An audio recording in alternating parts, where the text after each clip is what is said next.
Dalam Quran Tuhan suruh bertanya. Semata-mata nak tanya marah. Mustahil dia ni orang ikut Quran.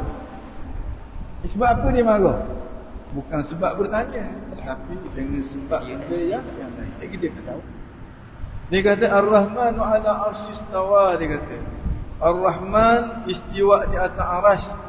Kama wasafa nafsahu, seperti mana yang dia sifatkan diri dia. Bila Tuhan kata dia istiwa di atas aras, kita terimalah dia istiwa di atas aras. Tapi bukan dengan makna dia duduk atas aras. Tapi mu ni mu faham lain tau. Mu faham dia duduk atas aras pula. Kerana itu mu tanya bagaimana dia istawa, dengan makna bagaimana dia duduk. Imam Malik kata wala yuqalu kaifa, tak boleh kata kaifa. Kalau mu tanya kaifa Tuhan istawa, menunjukkan mu faham istawa tu dengan makna duduk dah daripada awal. Kaifa anhu marfu, kerana kaifiyat daripada Allah itu marfu. Marfu maknanya diangkat. Dengan makna mustahil Tuhan tu ada kaifiyat. Sebab kaifiyat ini adalah sifat bagi jisim. Maknanya dalam otakmu ada pemikiran bid'ah tu. Bid'ah mu menganggap Tuhan tu jisim, cuma mu tak tahu bagaimana Tuhan tu duduk, bukan kelakuan duduk Allah Subhanahu wa taala. Imam Malik kata wa anta rajulun su, mu ni seorang lelaki yang jahat, seorang lelaki yang buruk. Tak ada lagi orang yang faham macam gemung di sebelum daripada ni. Makna mu ni adalah sahib bid'ah, ahli bid'ah. Mu telah cetuh dalam otakmu satu benda baru yang mungkin benda ni nanti akan jadi fitnah kepada umat Islam. Akhrijuhu, Imam Malik kata keluarkan dia. Maka lelaki itu dihalau daripada majlis Imam Ahmad. Jadi Imam Malik marah sebab apa? Bukan sebab dia tanya, tapi dengan sebab faham bid'ah yang telah ada dalam. Itu dalam riwayat lain yang sahih juga. Bila ditanya begitu, Imam Malik jawab bagaimana? Al-istiwa ghairu majhul. Istiwa itu tidak majhul. Istiwa itu diketahui sebutan di dalam Al-Quran. Wal kaifiyah, dan kaifiyah ghairu ma'qul. Ini riwayat yang sahih. Kaifiyah itu ghair ma'qul. Ghair ma'qul dalam bahasa Arab mana apa? Ghair ma'qul. Orang Mesir dia kata mushma'qul dah. Mushma'qul dah. Mushma'qul dah. Maksud dia bila sebut kaifiyat mustahil lagi daripada. Sebab Allah bukan jisim dan kaifiyat itu adalah sifat bagi jisim. Itu benda yang kita kena faham. Beza sangat-sangat kefahaman jumhurul ummah dengan kefahaman rakan-rakan kita yang terlibat dengan fahaman salafiyah al-wahabiyah. Terjemahan dia Ar-Rahman istawa atas aras, seperti mana yang dia sifatkan. Dia kalau dia istawa, kita mengaku dia istawa. Kita faham tak faham makna istawa itu tempat lain. Tapi jangan faham dengan kefahaman yang salah. Kefahaman kita seakan-akan Allah Subhanahu wa taala juga adalah jisim. Sekalipun kita penuh mulut kata Tuhan bukan jisim. Bila kita tanya tentang kaifiyah, mana kita dah anggap Tuhan jisim dah. Sebab kaifiyah ni sesuatu yang melazimi jisim. Lalu kita kata saya mimpi, mana apa? Mana tidur tu? Boleh nak kata dia kerja pokat. Saya mimpi semalam, muat salah dah. Saya tak buat salah, saya mimpi je. Mana salah saya? Salah awak tidur. Mana saya tidur? Saya mimpi je. Boleh nak kata gitu. Ini isteri saya. Tapi saya bukan suami dia. Ada kena ngeri pun dengan saya. Ni orang otak pelik. Otak dia pelik. Begitu juga bila diisbatkan kaifiyah, menunjukkan dia dah anggap Tuhan tu dia. Dengan bahasa yang betul kita kata istawa, yang dia maksudkan itulah dia dah duduk. Makna Imam Malik marah ke dia sebab dia faham istawa tu dengan makna duduk. Cuma dia tak tahu duduk pun. Kaifa istawa, bagaimana cara duduk. Maknanya duduk senggang ke, duduk ketang ke, duduk sipur ke, duduk. Itu makna pemahaman bid'ah yang tidak pernah ada sebelum daripada itu. Dan kerana itulah Imam Malik marah kepada dia. Kalau semata-mata bertanya, Imam Malik tak marah. Imam Malik akan kata, paling-paling kurang Imam Malik kata, tak cakap benda ni kait dengan Tuhan, tak jelas. Tak sepatutnya kita bertanya dengan Tuhan. Ya. Tapi tiba-tiba Imam Malik marah tu sebab apa? Bukan sebab dia bertanya, sebab dalam Quran Tuhan suruh bertanya. Fas'alu ahla dzikr in kuntum la ta'lamun. Jadi Imam Malik marah sebab faham bid'ah yang sudah ada dalam otak dia, dia cuba keluarkan melalui soalan dia, nanti akan menggelikan orang-orang yang tu sebab Imam Malik marah. Jadi ini dia maksudnya. Antaranya riwayat Yahya bin Yahya, beliau berkata, ketika kami berada bersama-sama dengan Malik, Sayyidina Malik radhiyallahu taala anhu, tiba-tiba datang seorang lelaki dan terus bertanya, wahai bapa Abdullah, ya Abu Abdullah. Orang Arab ni kalau anak dia nama Abdullah, dia suka kita panggil dia dengan Abu Abdullah. Orang Arab tidak berani kita panggil nama dia. Jadi kurang, dia macam kurang anak kalau kita panggil nama. Kecuali orang rapat sangat panggil nama. Kalau biasa kita bagi geloran. Kalau panggil nama apa benda geloran dia, Abu Abdullah, Ummu Muhammad, Ummu Sulaim dan sebagainya. Itu beradak ni. Dia panggil ya Aba Abdullah. Ni anak murid dia ni. Bukan anak murid dia lah. Kata mana? Wahai bapa Abdullah, Ar-Rahman istawa at-arash. Bagaimana dia istawa? Tengok dia guna kata bagaimana. Kaifa. Kaifiyah. Kaifa soalan untuk nak tahu tentang kaifiyah. Kaifiyah ni sifat bagi isim. Malik terus tunduk. Makna Imam Malik tunduk tu kata, bahasa sungguh dia ni, apa kepala otak dia sampai gitu semua ni. Tak ada orang pun faham Tuhan tu ada kaifiyah. Tiba-tiba dia tanya kaifiyah Tuhan, menunjukkan dia faham Tuhan tu jisim macam dia juga. Kamu tidak tahu bagaimana kaifiyah sahaja. Itu yang Imam Malik sampai peluh dari itu. Bagaimana dia sah? Malik terus tunduk ke bawah hingga kelihatan berpeluh. Kemudian beliau berkata, al-istiwa ghairu majhul. Istiwa itu tidak asing lagi. Semua orang tahu bahawa Tuhan sandarkan lafaz istiwa dalam Al-Quran kepada dia. Tuhan sebut Ar-Rahman 'ala 'arsy istawa dalam banyak tempat. Wal kaif ghairu ma'qul. Dan kaifiyah itu ghair ma'qul. Ghair ma'qul maknanya mustahil. Itu makna marfu', diangkat daripada Allah. Tak ada kaitan langsung dengan Allah Subhanahu Wa Taala. Kan itu tak boleh kita tanya bagaimana Allah. Ni, kalau mikrofon ni kita tanya dia anak dia berapa orang, boleh tak? Anak mikrofon ni berapa orang? Maknanya kita mula-mula kita isbat dah dia ni ada anak. Dia ni macam dua orang dulu. Kalau kita kenal dia mikrofon, kita tak akan tanya anak dia berapa orang. Kalau lagi dahsyat anak dia hak musuh baru ni dulu tak dalam peperiksaan SPM tu lagi dahsyat tu. Betapa tak kenalnya dia. Begitu juga bila dia tanya bagaimana Allah, bererti dia mengisbatkan kaifiyat kepada Allah. Maknanya dia faham Allah tu macam dia daripada jenis jin. Ayat. Wal imanu bihi wajib, iman dengannya wajib. Wasu'alu anhu bid'ah, tanya tentangnya bid'ah.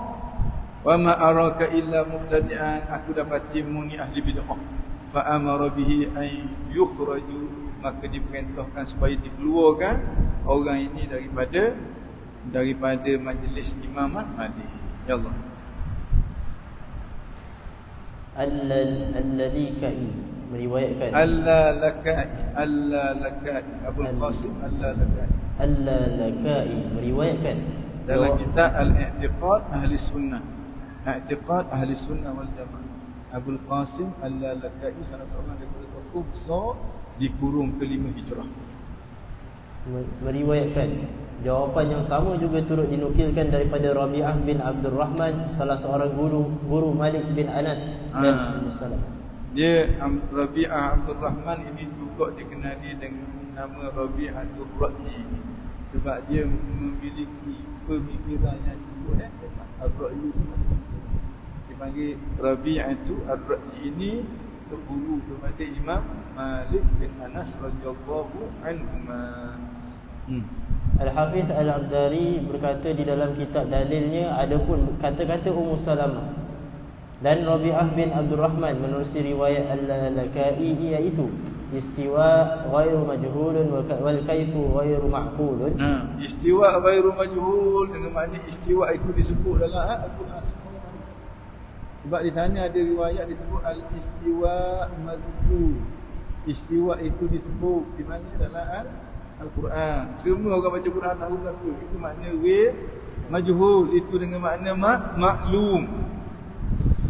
Wal kaif ghairu ma'qul, dan kaifiyah itu ghair ma'qul. Orang mesti kata musma'ul dah.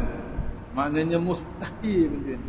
Sebab apa? Sebab kaifiyah tu sifat bagi jisim.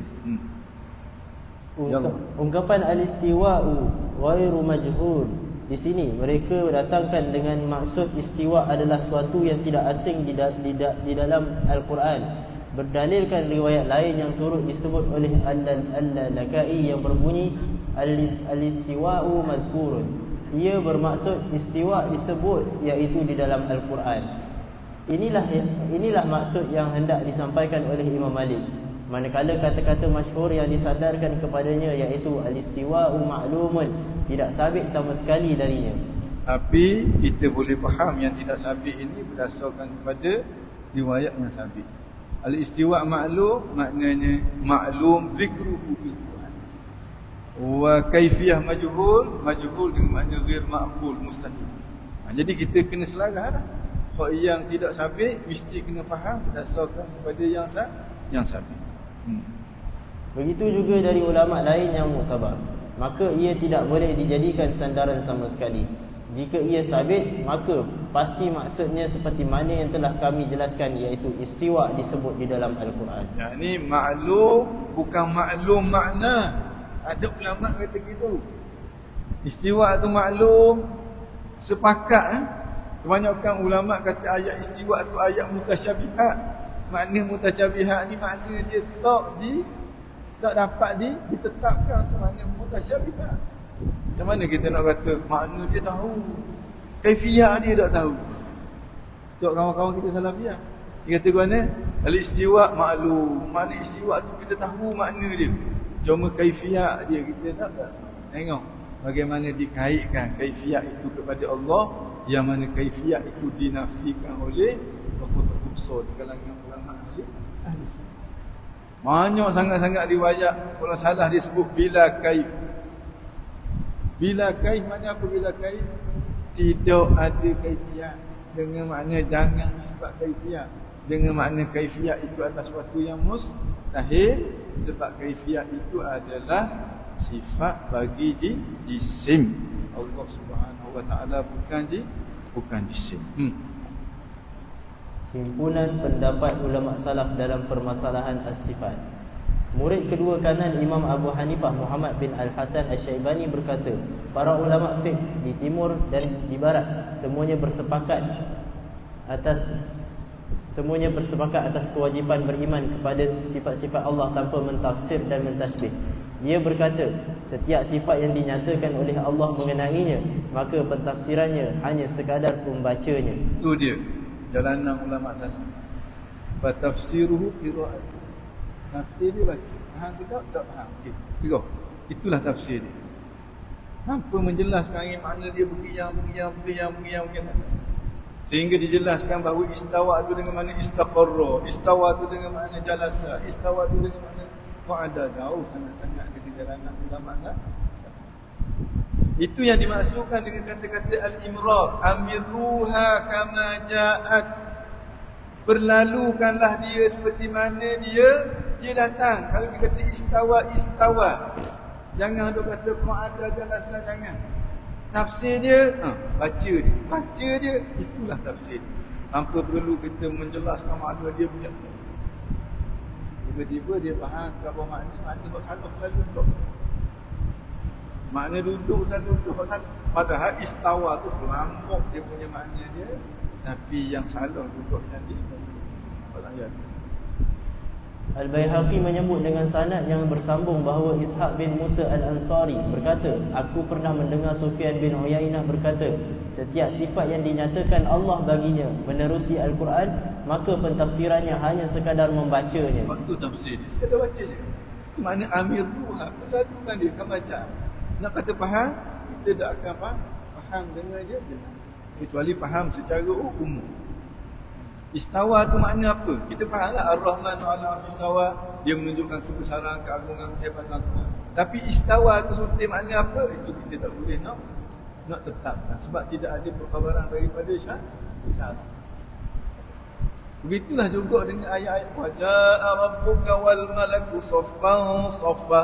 Mana kita boleh faham suasananya amat hebat, suasananya amat menakutkan. Tapi apa makna maji sutir tu? Maji sutir tu makna dia apa? Allah Allah Subhanahu wa taala. Itu sepatutnya amiruha kama ja'a. Berlalukanlah dia seperti mana dia dah. Tak lebih daripada itu. Qira'atuha tafsiruha. Baca dia tu dah jadi tafsir dia. Apa kita jelaskan makna? Ni kebanyakan sikap yang diambil oleh ulama-ulama salah.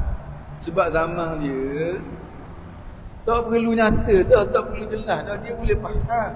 Tapi tak faham secara tepat lah. Macam kita kata rumah sebelah aja makan, faham lagi.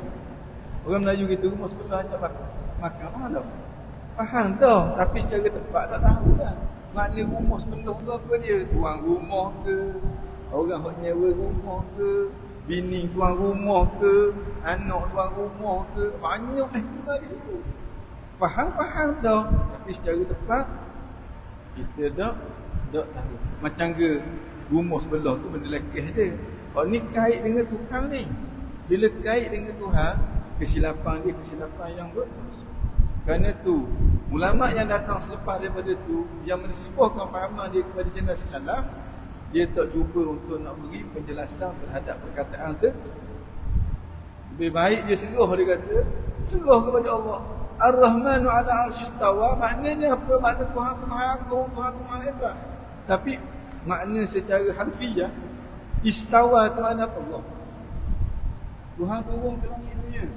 Mereka faham bahawa waktu tu untuk kita beribadah, untuk kita munajat, untuk kita istighfar. Mereka pakat bangun malam. Makna nuzuh sutir tu makna apa? Sebuah kepada Allah Subhanahu. Macam kita lah, rumah sebelah aja makan. Faham dah? Dah makna hak sebenarnya apa rumah sebelah. Kita orang faham, kita tak tanya dah.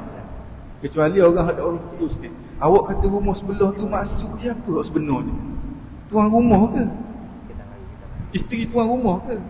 Budak-budak hak main di tangga rumah ke? Penyewa rumah ke? Orang baru nak duduk rumah tu ke? Orang kata mu ni biar betul, setuh dahi panas. Rupa-rupa tak makan ubat penenang. Ada masalah dari segi mental. Ini berkenaan dengan ketuhanan. Para ulama dia tak cuba nak tafsirkan. Tapi bila orang kemudian ni tubik dah fahaman yang sesat ni, orang duduk di atas arah ni memaksa ulama nak betulkan kefahaman sehingga mereka mengandaikan salah satu daripada makna yang mereka nampak sesuai dengan makna istawa di sini dengan makna memerintah. Ada orang lain pula kata istawa di sini dengan makna memiliki. Ada yang lain kata istawa di sini dengan makna menguasai. Atas ijtihad masing-masing. Ada setengah ulama kata jangan duduk tawi-tawi, jangan duduk kabur-kabur, seruh gitu je. Tak perlu pun kita tahu. Yang penting kita nampak Tuhan Maha Besar, Maha Agung dah. Apa makna dia serah kepada Allah Subhanahu. Awak kata Tuhan menguasai. Boleh jadi Tuhan masuk sini dia memiliki. Awak ni pula kata memiliki. Boleh jadi Tuhan masuk sini dia lebih tinggi. Boleh jadi dia mengatasi. Mana satu makna yang sebenar? Jadi jalan selamatnya lebih baik kita sebut. Ada pun duduk awak ni memang tolak daripada Allah. Sebab awak ni memang tidak bersesuaian dengan Allah yang Maha Suci daripada segala bersamaan. Baik. Ya Allah. Tiada yang berhak mentafsirkannya sama ada dengan bahasa Arab ataupun bahasa Parsi. Imam Ahmad apabila ditanya tentang hadis ru'yah dan hadis nuzul, bahasa Parsi pun boleh. Bahasa Parsi lagi dekat dengan bahasa Arab. Bahasa Arab pun boleh. Bawa perkataan lain untuk nak menjelaskan makna tu. Ni orang salah. Kemudian bahasa Parsi lagi tak boleh. Kita bahasa Melayu mana-mana ada duduk gitu bahasa. Jauh punya lagi tu banyak sangat. Hak tu pula kita kata faham salah. Salah ke mana ni? Salah kata tak boleh tafsir. Apatah lagi nak terjemah. Apatah lagi ke bahasa Melayu. Bahasa Melayu pula bahasa Melayu biar pula. Duduk kampung tu. Lagilah tidak boleh. Kalau nak ikut salah. Kalau nak ikut khalaf boleh lah. Tapi nyatakan makna yang bersesuaian dengan Allah Subhanahu wa taala. Ni kata nak ikut salah, tapi dia faham makna hak salah lalu. Kalau nak ikut salah betul, Allah beristiwa di atas aras. Maknanya apa? Allahu a'lam. Allah hebat, Allah Maha Agung.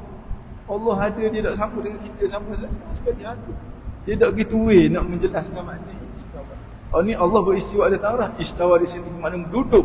Duduk menetap. Orang yang kata Tuhan tak duduk atas aras, ini orang yang sesat, ini bukan ahli sunnah wal jamaah. Mudahnya nak menyalahkan orang dalam keadaan dia salah. Alhamdulillah. Baik. Imam Ahmad menjawab, kami beriman dan membenarkannya dengan tidak mengisbatkan kaifiah dan menyatakan makna. Abdul Malik bin Wahb pula berkata, kami berada bersama Malik bin Anas. Tiba-tiba datang seorang lelaki bertanya, Wahai bapa Abdullah, Ar-Rahman istawa di atas arash, bagaimanakah dia istawa? Ibn Wahab berkata, Malik terus tunduk ke bawah. Beliau mula berpeluh dan kemudian mendongak ke mukanya seraya berkata, Ar-Rahman istawa atas arash seperti mana yang dia sifatkan. Jangan ditanya bagaimana, kerana bagaian, yakni kaif daripada nya marfu', iaitulah terangkat, tidak berkait langsung. Kamu adalah seorang yang jahat, ahli bid'ah. Keluarkanlah dia. Menerusi Tariq Yahya bin Yahya, beliau ini riwayat yang sahih daripada Imam Malik. Manakala hal istiwa majhul wal kaifiyah, istiwa maklum, kaifiyah majhul, soalu bihi bid'ah, itu riwayat yang tidak sahih. Jadi semestinya riwayat yang tidak sahih itu kita nak faham dia berdasarkan kepada riwayat yang sahih. Ghair ma'qul itu jelas. Ghair ma'qul itu jelas. Orang Arab dia akan faham makna ghair ma'qul, tak diterima akal. Tak diterima akal maknanya mustahil. Bila mustahil tak ada langsung. Bukan ada kaifiah tu tapi kita tak tahu kan kita. Maknanya tidak ada ya Allah. Menerusi Tariq Yahya bin Yahya, beliau berkata, istiwa Allah adalah sesuatu yang tidak asing. Kaif di sisinya pula adalah sesuatu yang tidak diterima akal. Beriman kepada istiwa Allah adalah wajib dan bertanya tentang kaifnya pula adalah bid'ah. Aku melihat kamu adalah ahli bid'ah. Kemudian Malik menyuruh lelaki itu keluar. Jawapan yang sama juga diriwayatkan daripada Rabi'ah Ar-Ra'i, guru Imam Malik. Abdullah bin Saleh bin Muslim menceritakan bahawa Rabi'ah Ar-Ra'i pernah ditanya bagaimanakah Allah istawa. Beliau menjawab, Al-kaifu majhulun, al-istiwa'u ghairu ma'qulun, yajibu alaika imanun bidzalika kulluhu. Terjemahan, kaif di sisinya adalah sesuatu yang asing. Istiwa Allah pula adalah sesuatu yang tidak mampu difikirkan. Adalah menjadi kewajipan ke atasmu dan ke atasku beriman kepada perkara ini semua. Al-Baihaqi berkata, Muhammad bin Abdullah Al-Hafiz memberitahu kami dengan berkata, ini adalah satu naskah karangan Syekh Abu Bakar Ahmad bin Ishaq bin Ayyub mengenai pegangan ahli sunnah wal jamaah dalam satu tajuk yang menjadi perbincangan antara Muhammad bin Ishaq ibn Khuzaimah dengan beberapa orang sahabatnya. Kemudian dia membentangkannya. Di dalamnya ada dinyatakan bahawa Ar-Rahman istawa di atas arash bila kaif, tanpa bila kaif jelas, tanpa ada kaifiyah. Tanpa ada kaifiyah. Dengan makna istawa bukan dengan makna duduk. Dengan makna tangan bukan dengan makna anggota. Wajah bukan dengan makna anggota. Turun bukan dengan makna pergerakan. Datang bukan daripada tahu ke. Tapi semuanya itu yang layak, yang bersesuaian dengan kebesaran dan keagungan Allah Subhanahu wa taala. Ungkapan seumpama ini amat banyak sekali datang dari ulama salaf. Kata-kata Asy-Syafi'i menunjukkan beliau mengikuti perjalanan ini. Ia juga turut diikuti oleh Ahmad bin Hanbal dan Husain bin Al-Fadl Al-Bajli. Manakala dalam kalangan ulama mutaakhirin pula ialah Abu Sulaiman Al-Khattabi. Ini tokoh-tokoh besar dalam ilmu hadis, bukan orang-orang biasa. Ya Allah. Menerusi kitab Syarah As-Sunnah, Imam Al-Bawawi pula berkata, Ahli Sunnah berpendapat istiwa Allah di atas arash adalah satu sifat Allah tanpa ada sebarang kaifiah. Maknanya bukan dengan makna duduk. Hak sebut makna duduk tu memang salah daripada Allah. Setiap individu wajib beriman dan menyerahkan perincian mengenainya kepada Allah. Seterusnya beliau menyebut kata-kata Imam Malik dalam perkara ini. Imam Abu Hanifah pula pernah ditanya mengenai hadis nuzul. Beliau menjawab, dia turun tanpa ada sebarang kaifiah. Maknanya bukan dari atas ke bawah. Turun di situ bukan dengan makna turun yang biasa kita faham. Begitulah yang disebut di dalam kitab Al-Asma' wa Sifat dan Idahul Dalil. Asma' wa Sifat dikarang oleh Imam Baihaqi. Masa saya buat master dulu, banyak rujuk kepada kitab Imam Baihaqi. Boleh anak seorang masa tu beri nama Baihaqi. Idah Ad-Dalil, ni apa? Idah Ad-Dalil, kitab yang dikarang oleh Ibnu Jama'ah. Ini antara kitab yang baiklah untuk kita nak tengok kefahaman para ulama tentang hadis-hadis ataupun isu sifat-sifat mutasyabihat. Kemudian lepas pada boleh anak seorang beri nama Baihaqi. Yang kedua banyak tengok kitab Abil Faraj Ibn Jauzi. Antaranya kitab Al-Bas, Al-Ashhab, Al-Muntaqid ala Mukhalifil Madhab. Boleh anak seorang beri nama Jauzi. Jauzi itu maknanya kacang. Tapi bukan kita nak kacang, kita nak ambil berkat hukum ulama yang namanya Abil Faraj Ibn Jauzi. Dalil paling kuat menunjukkan keharusan ta'wil. Sini dah. Kita sambung lagi. Baru suku baru. Sambung lagi tak? 350 tak? 350. 3.50 sekarang? 3.43. 3.40? 3. 10 minit lagi. Boleh. Tak salah. Allah. Dalil paling kuat menunjukkan keharusan takwil. Di sini kami bawakan satu hadis sahih sebagai satu hujah yang kuat terhadap keharusan takwil, di samping dapat menjelaskan kesilapan pandangan yang diutarakan secara pukul rata bahawa pendekatan takwil adalah batil. Sepatutnya ia memerlukan uraian yang menyeluruh, di samping perlu dijelaskan juga bahawa terdapat beberapa nas yang jelas ditakwilkan oleh para ulama. Mereka mentafsirkan nas tersebut bukan lagi dengan maksud zahirnya. Di samping itu Rasulullah SAW sendiri pernah menjelaskan perkara ini menerusi sabdanya. Yaqulullahu azza wa jalla, ya ibni Adam, maridtu falam ta'udni. Fayaqulu, tengok Nabi kata gua ni dalam hadis kursi, ya ibni Adam, wahai anak Adam, aku sakit. Wahai anak Adam, aku sakit, mu nak pergi ziarah aku. Kalau faham secara literal, boleh kita nak kata Tuhan sakit, jadi kafir kita. Menunjukkan tak boleh difahami secara literal, perlu ditakwil dan ditakwil sendiri oleh baginda Nabi. Nabi jelaskan makna aku sakit, Tuhan sakit, maknanya hamba aku sakit. Aku sakit di situ maknanya hamba aku sakit. Mu tidak ziarah ni, menunjukkan di situ pengharusan takwil yang amat je benar. Walaupun setengah ulama dia ijtihad dia kata tak boleh takwil, itu ijtihad dia. Setengah ulama yang lain, ulama juga dia kata boleh takwil, itu ijtihad dia. Makna isu takwil tak takwil ni hanyalah isu khilafiyah di kalangan para ulama, tak lebih daripada itu. Bukan satu isu yang boleh kita membid'ahkan, menyesatkan orang lain. Selama mana takwil itu ikut takwilan ahli sunnah wal jamaah, maka takwilan itu diterima. Itu boleh baca sendiri dah. Terus pergi kepada Imam Ibn Taymiyah dan tahu.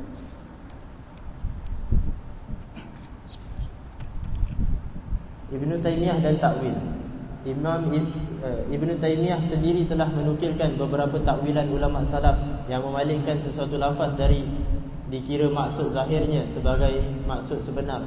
Makna Ibn Taymiyah pun dalam isu-isu tertentu, walaupun dia larang orang takwil, dia sendiri pun takwil wala adil.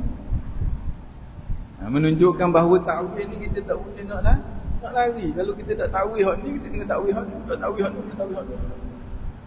Sebab apa? Sebab itulah dia bahasa Arab. Bukan bahasa Arab tadi, bahasa Melayu kita pun gitu juga. Sebab perkataan itu ada kalanya diguna atas jalan hakiki dan ada kalanya diguna atas jalan majazi. Diguna jalan hakiki dan juga jalan majazi. Begitu juga Ibnul Qayyim, anak murid kepada Ibn Taymiyah, juga mentakwilkan dalam beberapa perkara. Nak lari. Kalau dia tak takwil Ar-Rahmanu 'ala arsy istawa, dia kata Tuhan duduk atas arah, wa huwa ma'akum aina ma kuntum, dia nak kata mana? Dia nak kata bersama pula dengan manusia pula situ. Mana ada bersama-sama. Hak manusia ni atas arah ke sama-sama dengan manusia. Jadi ni nak menunjukkan bahawa takwil itu perlu. Bila kita kata Tuhan tak bertempat, tak ada masalah. Tuhan istiwa di atas arasy, kalau kita sama Allah Subhanahu Wa Taala bersama-sama dengan makhluk. Jadi ini sebenarnya realiti yang terpaksa kita kena terima dan bukan isu besar.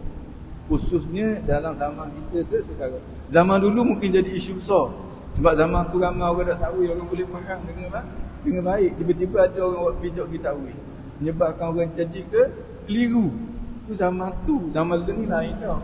Zaman ni kalau tak takwil, akhir sekali menjatuhkan kita dalam fahaman tasbih dan juga menjatuhkan kita dalam fahaman ta'til. Tasbih guana kita menyamakan Allah dengan makhluk. Ta'til guana kita mengingkari apa yang dinyatakan oleh Allah, sebab kita kata tak logik Tuhan kata begini.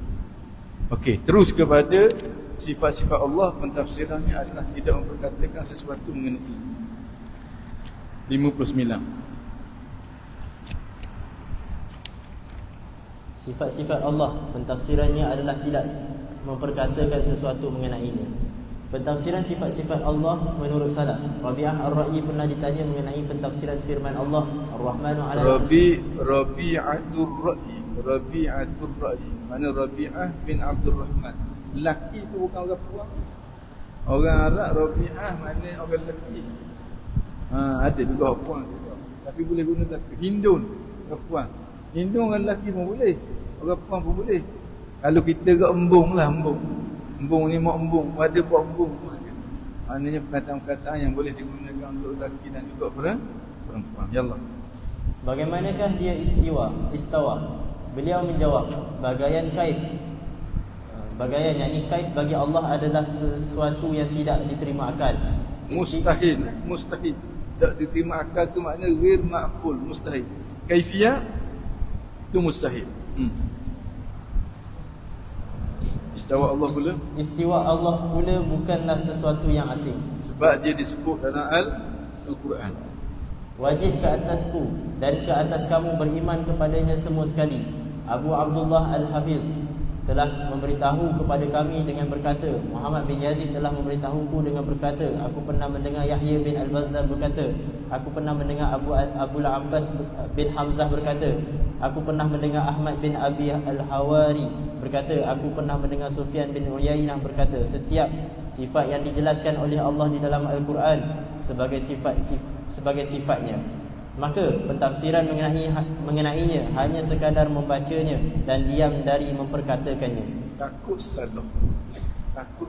Kita terulah banyak-banyak sifat Tuhan, salah dalam perkara ketuhanan ni, orang kata sesuatu yang besar. Kerana tu ulama-ulama salah dia tak berapa nak bincang tentang sifat-sifat tu. Tak apalah, sebab dia faham molek. Sebab apa dia faham molek? Sebab bahasa Arab dia, kemahiran berbahasa Arab dia tulis. Tok guru dia pula siapa? Kalau sahabat Nabi sendiri, kalau tabi'in sahabat, kalau atba'ut tabi'in, tokoh-tokoh yang besar. Kemudian hati dia pula hati yang bersih, sebab dapat didikan daripada tok guru yang hebat. Jadi tak peliklah dia tak berbicara tu, dia dapat faham dengan betul. Tapi kita kalau tak cara, adalah kumpulan-kumpulan yang akan bawa pemikiran kita, bawa ikut pemikiran dia. Akhir sekali kita jatuh dalam kesesatan. Mana kalau nak ikut salah seperti jangan nak cara. Boleh tak kita nak buat gitu? Orang sehat dia tak perlu kepada obat, betul tak? Tiba-tiba kita orang sakit, kita nak cara sehat juga, tak mahu makan ubat juga. Kerana apa? Kerana kita kata orang sehat tak perlu makan ubat. Betul lah. Tapi awak orang sakit, jadi awak kena makan ubat supaya kesihatan awak menyamai kesihatan orang yang sehat. Ya Allah. Imam Al-Qurtubi pula berkata ketika mentafsirkan firman Allah, فَأَمَّا الَّذِينَ فِي قُلُوبِهِمْ زَيْغٌ فَيَتَّبِعُونَ مَا تَشَابَهَ مِنْهُ ابْتِغَاءَ الْفِتْنَةِ وَابْتِغَاءَ تَأْوِيلِهِ. Adapun mereka yang di dalam hati mereka cenderung ke arah kesesatan, maka mereka selalu mencari-cari apa yang tidak jelas dari Al-Quran untuk mencari fitnah dan mencari takwilnya. Abu Al-Abbas, guru kami, pernah berkata, mereka yang mencari-cari perkara yang mutasyabih, tujuan mereka tidak terlepas daripada yang pertama, menimbulkan keraguan terhadap kredibiliti Al-Quran, di samping menyesatkan orang awam, seperti usaha yang dilakukan oleh kumpulan zindiq dan Qaramitah yang sentiasa mencari ruang untuk mengkritik Al-Quran. Yang kedua, menjadikan maksud zahir dari nas sebagai akidah, sebagaimana usaha puak musyabbihah yang mengumpul ayat-ayat atau hadis yang zahirnya memanifestasikan tajsim bagi Allah untuk membenarkan akidah mereka bahawa Allah adalah jisim, mempunyai muka, mata, tangan, rusuk dan jari. Ini golongan sesat, golongan musyabbihah, golongan sesat. Yang ketiga, mengemukakan pentafsiran dan penjelasan mengenai isi kandungannya. Yang keempat, melakukan dengan tujuan yang sama seperti Sabir bin Asad. Sabir pula. Sabir bukan Sabir bin Shuraik bin Asal At-Tamimi Al-Basri. Ini sezaman dengan Sayyidina Umar. Dia berakhir tanya benda-benda yang kait dengan mutasyabihat. Sekali kena piak dia Sayyidina Umar. Sayyidina Umar kata ada benda dalam kepala-mu ni. Ada benda dalam kepala-mu duk berakhir main dengan benda gini. Sekali dia kata, ya Umar, mana habis dah duk kepala aku, habis dah, cukup berhentilah. Jadilah patah-patah aku ni jadi sebab dalam kepala aku ni habis aku taubatlah, aku tak mau bercara tentang benda-benda ni. Ini sabir. Makna saja-saja dia nak mengetengahkan untuk saja-saja dia nak timbulkan persoalan berkenaan dengan sifat-sifat mutasyabihat. Berarti sangat kalau benda-benda hak mutasyabihat. Bukan dia nak menyesatkan orang pun, tapi perbuatan dia tu boleh menimbulkan fitnah kepada orang yang hidup di comel dah. Tiba-tiba kita timbulkan syubhat menyebabkan orang berada dalam keadaan dilema ataupun dalam keadaan tidak tenang. Ini yang dilakukan oleh Sabir ni. Semuanya ada 4 kumpulan, ya Allah. Semuanya ada 4 kumpulan. Kumpulan pertama, kekufuran mereka adalah jelas. Hukuman Allah ke atas mereka ialah bunuh tanpa diminta taubat. Kumpulan kedua, menerusi pendapat yang sahih, sudah menjadi kafir kerana kedudukan mereka adalah sama dengan penyembah berhala, tetapi mereka perlu diminta bertaubat terlebih dahulu. Jika mereka ingkar, hendaklah dibunuh seperti mana hukuman yang dijalankan kepada golongan murtad. Ini golongan musyabbihah dan juga golongan mujassimah. Mereka kumpul ayat Al-Quran untuk mereka memperbenarkan fahaman mereka bahawa Tuhan tu macam orang. Ada tangan, ada kaki, ada tempat duduk. Arash tempat duduk Tuhan, kursi tempat Tuhan letak kaki dia. Kemudian Tuhan ada tangan, ada muka, ada. Astagfirullahaladzim. Ini golongan musyabbihah, golongan musyabbihah. Kemudian kumpulan ketiga, para ulama berselisih pendapat dalam menentukan kedudukannya yang merujuk kepada perselisihan mereka terhadap keharusan penggunaan pendekatan takwil dalam mentafsirkan ayat-ayat mutasyabihat. Telah sedia maklum bahawa mazhab salaf tidak cuba mentakwilkannya, di samping meyakini bahawa maksud yang dimanifestasikan oleh zahir lafaz adalah sesuatu yang mustahil. Mereka berkata, jadikanlah ia berlalu sebagaimana ia datang. Amiruha kama ja'at bila kait. Ini kata-kata yang masyhur daripada mereka. Berlalukanlah ayat-ayat ini seperti mana dia datang, tanpa ikat dia dengan sebarang kaifiah. Sebab kaifiah ini mustahil bagi Allah, kerana Allah Subhanahu wa taala bukan jisim. Sebahagian ulama pula berpendapat harus mengemukakan takwilan dengan mentafsirkannya berdasarkan maksud yang bertepatan dengan gaya bahasa, tanpa memutuskan maksudnya dengan tepat. Ala kulli hal, ini ijtihad di kalangan para ulama. Mana sihak betul Allahu a'lam, serah kepada Allah. Kalau takwil itu betul, yang takwil boleh 2 pahala. Kalau takwil itu salah, yang takwil boleh 1 pahala. Al-hakimu idza ijtahada fa asaba falahu ajrun. Orang yang berijtihad, bila dia ijtihad dia betul ijtihad dia, maka dia boleh 1 pahala. Dia boleh 2 pahala. Wa idza akhta'a, bila dia salah, falahu ajrun wahid, dia boleh 1 pahala. Mana dua-dua tu betul belaka. Kalau yang serah tak nak cara pun betul, kalau yang cuba mentakwil dengan kaedah bahasa Arab pun betul belaka. ada ruang untuk kita nak butuh hak ni dan nak butuh hak ni. Sebab dua-dua tu melaksanakan perintah Allah untuk berinteraksi dengan nas-nas sifat-sifatmu mutasyabih. Sepatutnya kita kena terima kasih kepada mereka, khidmat mereka kepada agama sekalipun kita tak sealiran dengan mereka. Ada ulama yang tak nak tawil, guna mazhab tafwid. Ada ulama yang takwil, tak guna pula mazhab tafwid. Mana betul tu betul kan? Tapi di kalangan sadah Bani Alawi, Ba'alawi, dia tak guna kaedah tak. Dia lebih cenderung kepada kaedah tafwid. Begitu juga Imam Al-Ghazali, dia lebih cenderung kepada tafwid daripada takwil. Dan kebanyakan daripada ulama-ulama sufi, dia lebih cenderung kepada tafwid daripada takwil. Imamul Haramain di akhir umur dia pun tidak takwil. Mula-mula dia takwil, akhir umur dia tak takwil. Jadi itulah orang kata, setengah orang dia rasa dengan takwil tu dia rasa clear molek akidah dia. Apa? Tidak kan? Setengah orang dia rasa menggelikurkan takwil ni. Tafwid, fadal, tak ada masalah. Na'azarna fi makhtalafna, kita saling uzur-menguzur apa yang kita tak sepakat. Wa ta'awanna 'ala man tafaqna, kita saling bantu terhadap benda yang kita sepakat. Hak benar salah sungguh kita tak tahu atas dunia ni. Kayak di akhirat bila-bila barulah kita dah tahu. Tak salah dah kita ikut takwil dan tak salah kita ikut tafwid. Sekalipun kebanyakan ulama tasawuf dia pilih jalan tafwid, khususnya Sadah Ba'alawi dia pilih jalan tafwid. Kumpulan keempat, hendaklah dikenakan hukuman yang keras untuk dijadikan pengajaran seperti mana yang pernah dilakukan oleh Sayyidina Umar ke atas Sabir.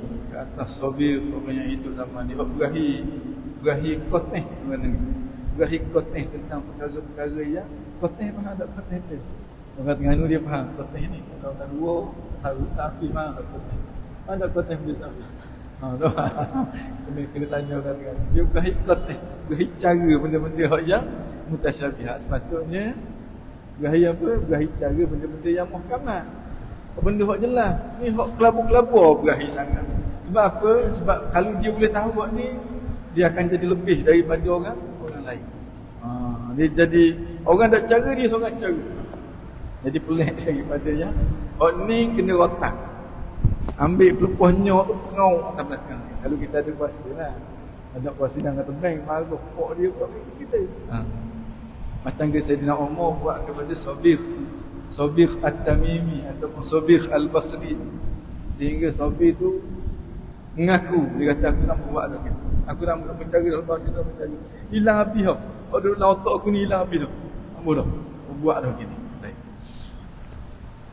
Summa ba'da zalik Az-Zamakhsyari pernah bertanya kepada Abu Hamid Al-Ghazali tentang pentafsiran firman Allah Ar-Rahmanu 'alal 'arsy istawa. Beliau menjawab, apabila mustahil kamu dapat mengetahui tempat dan kaifiat bagi rohmu, maka bagaimanakah dengan kedudukanmu sebagai seorang hamba? Boleh bertanya di manakah Tuhan dan bagaimanakah kaifiatnya. Tanya di manakah Tuhan? Tuhan tak ada di mana, tanya di mana Tuhan. Berapa orang anak mikrofon ni bukan jenis beranak, nak tanya anak macam mana. Buat PhD nak cari anak mikrofon tu berapa orang, halte. Akhir sekali jumpalah 4 orang setengah. Sebab orang kerja aku nama Ahmad Nisfu. Nisfu tu maknanya paruh. Jadi boleh jawapan, pasti jawapan tu jawapan yang sah. Sebab mikrofon ni dia tidak ada kena-mengena dengan beranak ataupun untuk beranak. Dia bukan orang, dia adalah anak. Itu juga Allah Subhanahu Wa Taala ada kena-mengena dengan tempat. Sebab Allah bukan jisim. Bukan Allah lah pencipta kepada jisim. Baik. Jadi Imam Ghazali kata kul liman yafhamu anni ma aqulu qassiril qawla hadha syarhu yatul. Kul, katakan, liman yafhamu anni ma aqul, orang yang boleh faham apa yang akan aku kabur, apa yang akan aku ucapkan ini. Qassiril qawl, pendekkanlah al-qawl, kata-katamu tu. Maknanya jangan duduk serang daripada belakang contohnya. Jangan banyak mencela, kata aku sesat, kata aku apa. Fadha syarhun yatul, maka ini huraian yang panjang. Mu dengar baik-baik aku nak jawab ni. Samma sirrun ghamidun min dunihi, di sana ada rahsia yang tersembunyi kerananya. Fussirat wallahi a'naqul fuhul, dikerak tekuk-tekuk tokoh-tokoh yang besar kerananya. Sebab orang tak faham dengan kata-kata dia, akhir sekali orang anggap dia tu sesat. Anta la ta'rifu iyyaka, kamu tak kenal dia, tak kenal Allah. Wala tadri man anta, bukan kamu tak tahu siapa kamu. Wala kaifal wusulu, bagaimana kamu sampai. Dengan mana bagaimana kamu boleh jadi kamu sekarang. La wala tadri sifat rukibta, sifat rukibat fika. Tidak, kamu tidak dapat mengetahui sifat yang diletak fika pada kamu. Sifat yang ada pada kamu pun mudah nak faham. Warna berfungsinya, penglihatanmu, pendengaranmu, warna rupa dia, warna dia. Harat fi khafayaha al-uqul, tercengang-cengang akal, fikiran manusia fi khafayahu, pada keunikan dia. Keunikan sifat-sifat yang ada pada khafaya ni mana? Khafiyah, sesuatu yang tersembunyi yang ada pada dia. Aina minka ruh fi jawhariha, mana ruh? Hal taraha, mu boleh tengok dia? Fatara kaifa taju, mu boleh tengok dia bergerak ke mana? Wa kadzal anfas, begitu juga dengan nafasmu. Hal tahsuruha, mu boleh hitung? La, mu tak mampu nak hitung. Wala tadri mata anka tazul, bahkan mu tak tahu bilakah nafas tu akan berakhir daripadamu. Aina minkal aqlu, di manakah akalmu? Wal fahmu, dan juga kefahamanmu. Iza ghalaban naumu, apabila kamu tidur. Faqul li ya jahul, kapokah aku wahai orang yang jahil. Anta akaltal khubza la ta'rifu, kamu makan apa? Makan roti. La ta'rifu, mu tak tahu. Kaifa yajri minka, bagaimana roti itu bergerak daripadamu. Am kaifa tabul, bagaimana mu kecing daripada roti itu jadi air kecil. Kaifa tadri, bagaimana mu nak tahu man ala arsyis tawa, bagaimana mu nak tahu tentang Tuhan. Dirimu sendiri pun mu tak tahu. Zaman ni mungkin kita boleh apa, bagaimana proses daripada roti tutuk ni jadi air kecil masuk pinggan tubik gitu. Sebab ada kajian-kajian sains zaman dulu kan ada. Maknanya tiba-tiba mu dalam keadaan gitu, mu nak tanya Tuhan, mu nak cuba faham tentang hakikat Tuhan. Aina aqlak, akalmu di mana? La taqul kaifa istawa, kaifa nuzul, jangan kata bagaimana dia istawa, sebab dia tidak ada kaifiyah. Wa kaifa nuzul, dan bagaimana cara dia tu turun, sebab turun dia bukan bergerak. Kaifa yahkir rabbu am kaifa yara, kaifa yahkir rabbu, bagaimana Tuhan berkata-kata. Am kaifa yura, bagaimana Tuhan boleh dilihat. Fal umri, maka demi umurku, laisa hadza illa fudul, ini soalan-soalan yang tak perlu. Sebab kalau kabur pun tak faham. Aku sendiri nak kabur pun aku tak faham.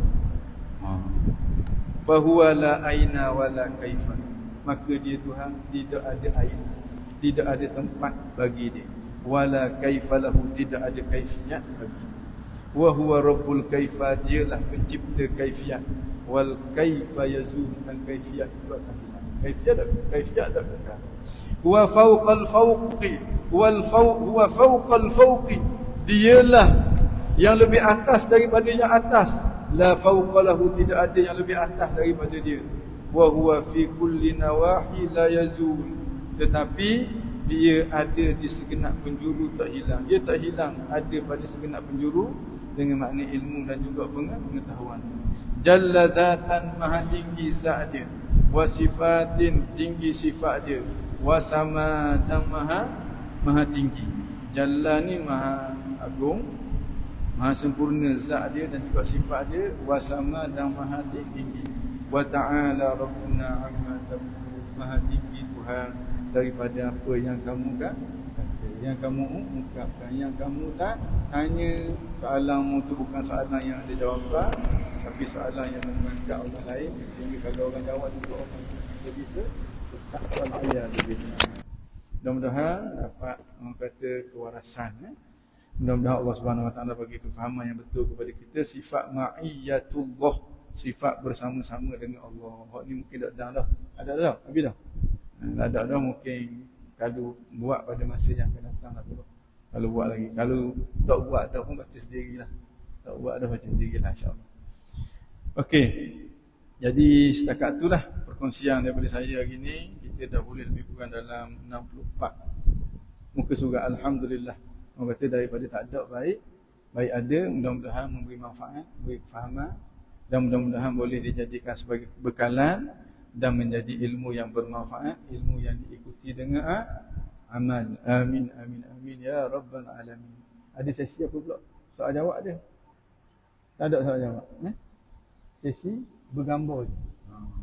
Jadi setakat itulah. Ada kesilapan apa-apa saya minta maaf banyak-banyak. Kerana kelemahan saya sendiri. Kekuatan yang ada itu kekuatan daripada Allah Subhanahu Wa Taala. La haula wala quwata illa billahil aliyyil azim. Dan terima kasih sekali lagi kepada pihak penganjur dan juga kepada semua yang hadir pada hari ini. Mudah-mudahan majlis kita diberkati oleh Allah Subhanahu Wa Taala. Aqulu qawli hadza wa astaghfirullahal azim li wa lakum. Walhamdulillahi rabbil alamin. Taqabbalallahu minkum minna wa minkum taqabbal ya karim.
Assalamualaikum warahmatullahi wabarakatuh.